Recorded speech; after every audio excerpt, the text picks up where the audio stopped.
창세기 30장. 라헬이 자식을 낳지 못하자 그녀는 언니를 시샘하며 야곱에게 말했다. 저도 아기를 낳고 싶어요. 아기를 낳지 못하면 전 죽어버릴 거예요. 그러자 야곱이 화를 내며 말했다. 나더러 어쩌라는 말이오. 아기를 낳지 못하게 하시는 분은 하나님 아니시오. 나더러 하나님 역할이라도 하라는 말이오. 라헬이 말했다. 제 몸종 빌하와 잠자리를 가지도록 하세요. 빌하가 아기를 낳아 내게 안겨줄 거예요. 그렇게라도 혈통을 이어가야지요. 라헬은 자기 몸종 빌하를 남편에게 소실로 주었다. 야곱이 빌하와 잠자리를 가지니 빌하가 임신하여 아들을 낳았다. 라헬이 말했다. 하나님께서 내 속사정을 아시는구나. 내 호소를 들으시고 나에게 아들을 주셨구나. 그러면서 라헬은 아기 이름을 단이라고 지었다.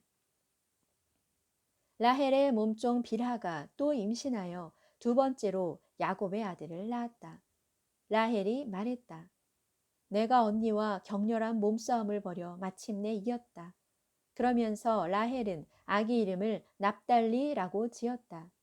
한편 레아는 자기가 더는 아기를 가질 수 없다는 것을 알고 자기 몸종 실바를 야곱에게 주어 소실로 맡게 했다. 레아의 몸종 실바도 야곱의 아들을 낳았다. 레아는 말했다. 나는 참 복도 많아. 그러면서 레아는 아기 이름을 갓이라고 지었다. 레아의 몸종 실바가 또 야곱의 아들을 낳자 레아가 말했다. 나처럼 행복한 여자가 있을까? 여자들이 나를 보고 복받았다고 하겠네. 그러면서 레아는 아기 이름을 아셀이라고 지었다. 밀을 수확할 때가 왔다. 르우벤은 들에 나갔다가 합한 채를 발견하고 그것을 케어 어머니 레아에게 갖다 주었다. 라헬이 레아에게 말했다. 언니 르우벤이 가져온 합한 채를 내게 좀 나눠줘요. 레아가 라헬에게 말했다. 예, 내 남편까지 빼앗아간 주제에 뭐라고? 이제는 내 아들이 가져온 합한 채까지 달라고? 그러자 라헬이 말했다. 언니가 합한 채를 나눠주면 오늘 밤에는 내가 그 일을 언니한테 양보할게. 밤이 되었다. 야곱이 들에서 돌아오자 레아는 밖으로 마중 나가 야곱에게 말했다. 오늘 밤은 저의 집으로 오세요. 제 아들이 가져온 합한 채를 라헬에게 준 대가로 오늘 밤은 제가 당신을 차지하기로 했어요. 그날 밤 야곱은 레아와 잠자리를 가졌다. 하나님께서 레아의 호소를 들어주셨다. 레아는 아기를 가졌고 다섯 번째로 야곱의 아들을 낳았다. 레아가 말했다. 내가 내 몸종을 남편에게 주었더니 하나님께서 내게 그 보답을 해주셨구나. 그러면서 레아는 아기 이름을 이사갈이라 지었다. 레아가 또 아기를 가져 여섯 번째로 야곱의 아들을 낳았다. 레아가 말했다. 하나님께서 내게 귀한 선물을 주셨구나. 내가 남편에게 아들을 6씩이나 낳아주었으니 이제는 내 남편도 나를 잘 대해주겠지. 그러면서 레아는 아기 이름을 스불론이라고 지었다. 얼마 뒤 레아는 딸을 낳고는 이름을 디나라고 지었다. 하나님께서는 라헬도 잊지 않고 돌보아 주셨다. 하나님께서는 라헬의 호소를 들으시고 그녀의 태를 열어주셨다. 라헬이 임신하여 아들을 낳고 말했다. 하나님께서 나의 수치를 벗겨주셨구나. 그러면서 라헬은 아기 이름을 요셉이라 지었다. 라헬이 말했다. 주께서 아들 하나를 더 주신다면 얼마나 좋으랴. 라헬이 요셉을 낳은 후 야곱이 라반에게 말했다. 저는 그동안 장인 어른을 위해 일해왔습니다. 이제는 저를 고향으로 돌아가게 해주세요. 아내들과 자식들도 함께 데려가겠습니다. 제가 그동안 장인 어른을 위해 얼마나 열심히 일했는지는 어르신께서도 잘 아실 거예요. 라반이 말했다. 자네만 좋다면 여기에 더 머물러 주었으면 하네. 내가 점을 쳐 보았더니 주께서 내게 복을 주신 것이 다 자네 덕분이더군. 라반이 덧붙였다.